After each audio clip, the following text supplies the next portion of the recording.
이 책에 대하여, 그리고 저자에 대하여. 이 책은 조금 특이하다. 비트코인은 약간 특이한 기술이기 때문에 비트코인에 대한 책으론 특이한 것이 걸맞을 수 있다. 내가 특이한 사람인진 잘 모르겠지만 이 책이 어떻게 탄생하게 됐는지, 그리고 왜 내가 글을 쓰게 되었는지 이야기해 볼 필요가 있다고 생각한다. 우선 나는 작가가 아니다. 엔지니어다. 글쓰기 공부를 한 적이 없다. 코드를 배웠고 코딩을 전공했다.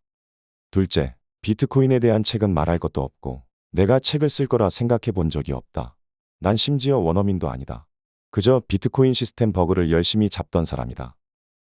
비트코인에 대한 책을 쓰는 나는 누구인가? 좋은 질문이다. 짧게 대답하면 쉽다. 내 이름은 지지이고 비트코이너이다. 길게 대답하자면 약간 미묘해진다. 내 전공은 컴퓨터 과학과 소프트웨어 개발이다.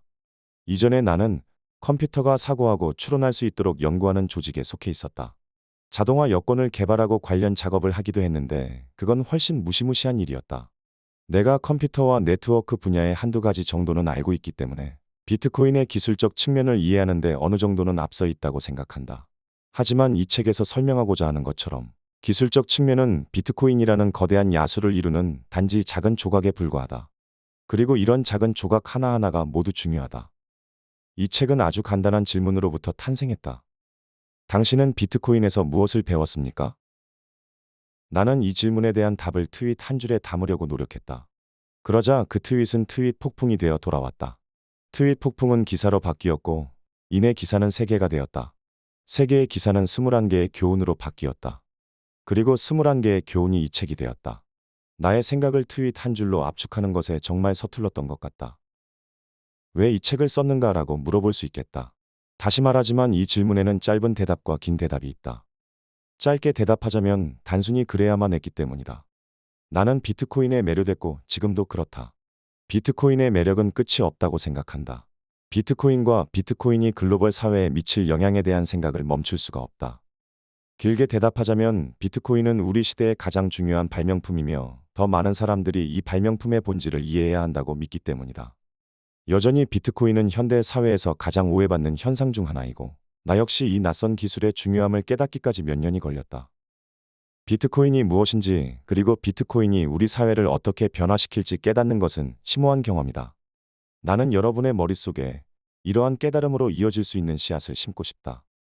이 섹션의 제목이 이 책에 대하여 그리고 저자에 대하여이지만 큰 틀에서 보면 이 책, 내가 누군지, 그리고 내가 무엇을 했던 사람인지는 조금도 중요하지 않다.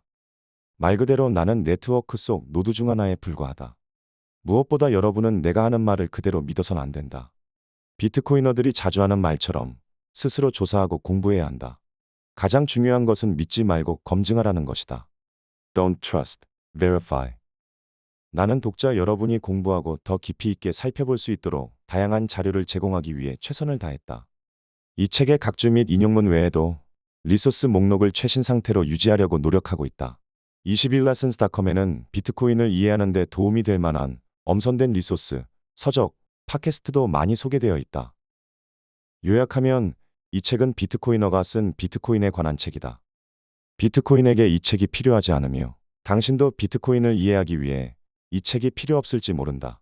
당신이 준비가 되었다면 즉시 비트코인을 이해할 수 있을 것이고 비트코인을 이해했다면 받아들일 수 있을 것이다. 본질적으로 모든 사람이 아주 적절한 시기에 비트코인을 받아들이게 될 것이다. 그때까지 비트코인은 그 자체로 충분하다. 비트코인이 존재한다. 그리고 그 자체로 충분하다. 뷰티온. 서문. 비트코인 토끼굴에 빠지는 것은 이상한 경험이다. 다른 사람들처럼 나는 지난 20년 동안 정규 교육을 통해 배운 것보다 비트코인에 대해 공부하며 더 많은 것을 배운 것 같다. 이 책에서 소개할 교훈들은 내가 배운 내용들을 집약한 것이다. 처음에는 내가 비트코인으로부터 배운 것이라는 기사 시리즈로 출판되어 3번째 버전까지 나오게 되었다. 비트코인이 그러하듯 이 교훈들은 정적인 것이 아니다. 정기적으로 작업하면서 향후 업데이트될 버전과 추가 자료를 출시할 예정이다. 비트코인이 그렇지 않듯 이 글의 향후 버전은 이전 버전과 호환될 필요가 없다. 어떤 교훈은 확장될 수도 있고 어떤 것들은 재작업되거나 대체될 수도 있다. 비트코인은 지칠 줄 모르는 선생님이다. 그렇기 때문에 나는 이 교훈들이 모든 것을 포괄하거나 완전하다고 주장하지 않겠다. 그저 나의 개인적인 토끼굴 여정의 투영일 뿐이다. 배워야 할 교훈이 더 많이 있으며 비트코인 세계에 발을 들여놓으면 저마다 다른 것을 배우게 될 것이다.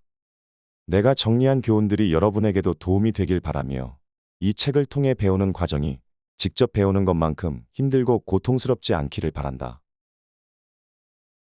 들어가며 전 미친 사람들이랑 어울리고 싶지 않아요. 앨리스가 말했다. 오, 그건 어쩔 수 없는데? 우리 모두 미쳤어. 나도 미쳤고 너도 미쳤어. 고양이가 말했다. 제가 미쳤는지 어떻게 알아요? 앨리스가 물었다. 넌 미친 게 틀림없어. 고양이가 이어 대답하며 아니라면 여기 오지도 않았을 테니까. 루이스 캐롤, 이상한 나라의 앨리스 중. 2018년 10월, 아준 발라지는 나에게 물었다. 당신은 비트코인으로부터 무엇을 배웠나요? 이 질문에 짧은 트윗으로 대답하려다 처참하게 실패하고야 깨달았다. 배운 것이 너무 많아 단번에 대답하기 어렵다는 것을 말이다. 내가 배운 것들은 분명히 비트코인에 대한 것이거나 적어도 비트코인과 관련된 것이다. 몇몇 교훈은 비트코인의 내부 동작을 설명하지만 나머지 교훈들은 그런 것들이 아니다. 단지 비트코인이 다루는 철학적 질문, 경제적 현실, 그리고 기술 혁신 같은 주제를 탐구하는 데 도움이 될 만한 것들이다. 21가지 교훈은 7개씩 묶인 3개의 장으로 나누어진다. 각 장에서는 비트코인을 각기 다른 시각으로 조명하고 이 낯선 네트워크를 다른 각도에서 살펴봄으로써 우리가 배울 수 있는 교훈을 이끌어낸다. 1장에서는 비트코인의 철학적 가르침을 알아본다. 불변성과 변화, 희소성의 개념, 비트코인의 무결성, 비트코인 정체성 문제, 복제와 국소성의 모순, 언론 자유의 힘, 지식의 한계. 2장에서는 비트코인의 경제적 가르침을 알아본다. 금융적 무지, 인플레이션, 가치, 돈, 그리고 돈의 역사, 부분 지급 준비 제도, 비트코인이 우회적인 방법으로 건전화 폐사회를 만드는 방법. 3장에서는 기술을 통한 비트코인의 가르침을 알아본다. 숫자들이 중요한 이유, 신뢰에 대한 고찰, 시간이 오래 걸리는 이유, 천천히 동작하고 깨지지 않는 것이 버그가 아닌 기능이라는 점, 비트코인 탄생이 프라이버시에 대해 말해주는 것, 사이퍼펑크가 법이 아닌 코드를 작성하는 이유, 비트코인의 미래를 탐험하는데 유용할지 모르는 비유들. 각 교훈에는 인용문과 링크가 포함되어 있다. 더 자세한 설명이 필요하다면 링크를 통해 자료를 확인해 보기 바란다.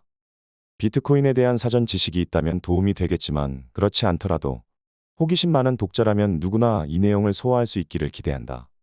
서로 연관된 교훈들도 있지만 각 교훈들은 독립적이기 때문에 발췌하여 읽을 수 있다.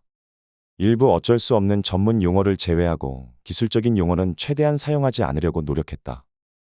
이 글이 다른 이들로 하여금 비트코인을 더 깊이 탐구하고 비트코인이 제시하는 깊이 있는 질문을 들여다볼 수 있는 영감을 선사하길 바란다.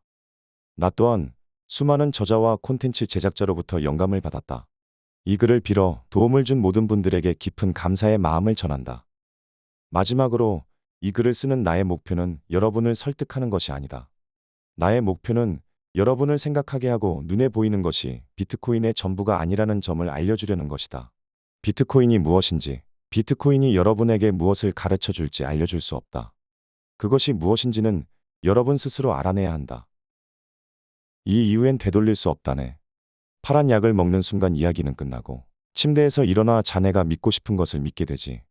만약 빨간 약을 먹는다면 자네는 이상한 나라에 남게 될 걸세. 그땐 이 토끼굴이 얼마나 깊은지 보여주지. 모피어스. 기억하세요. 제가 보여드리는 건 진실뿐입니다. 그 이상은 없습니다.